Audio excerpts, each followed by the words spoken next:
नाथजन्माच्या सोबतीसाठी सप्तफेऱ्या वडाला वटसावित्री पूजन उत्साहात संपन्न.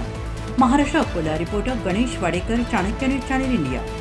हिवरखेड येथेच नव्हे तर संपूर्ण भारतात वटसावित्री पौर्णिमा म्हणजेच राजा सत्यवान आणि त्याच्या पत्नीने त्याच्या दीर्घायुष्य आणि जन्मोजन्मी हाच पती मिळावा यासाठी महादेवाच्या मंदिरात आणि श्रद्धेनुसार वटपूजन करताना आज सकाळी सगळीकडे मंदिर आणि वडाच्या झाडाजवळ पूजेसाठी धान्य आणि फळ म्हणून आंबे आणि झाडाला शुभ्र धागा हाती धरून श्रद्धेने सातऱ्या मारताना सौभाग्यवती दिसत होत्या. तर अशा या सनातन रूढी परंपरा असणाऱ्या पौराणिक कथेला हिंदू समाजात पतीची सेवा करणाऱ्या स्त्रियांना सनातन रूढीचा हा वारसा म्हणजे वडाच्या झाडाचे महत्त्व, दीर्घकाळ टिकणारे आणि मानवाला ऑक्सिजन देणारे, जमिनीची धूप टिकवून ठेवणारे वडाचे झाड, त्याची शीतलता जगतातील मानव जातीसह सर्व प्राणीमात्राला तीनही ऋतूत आरोग्यासाठी लाभदायक ठरते. तसेच ऋषीमुनींचे तप, योग साधनेसाठी असेही वडाच्या झाडाला पुरातन कथेत खूप महत्त्व आहे. अशा या दीर्घायुष्य देणाऱ्या वटवृक्षाची पूजेला महत्त्व देणारी आणि आपल्या पतीचे प्राण वाचवणारी कथा आजच्या दिवशी वडाला फेऱ्या म्हणून सौभाग्यवती स्त्रिया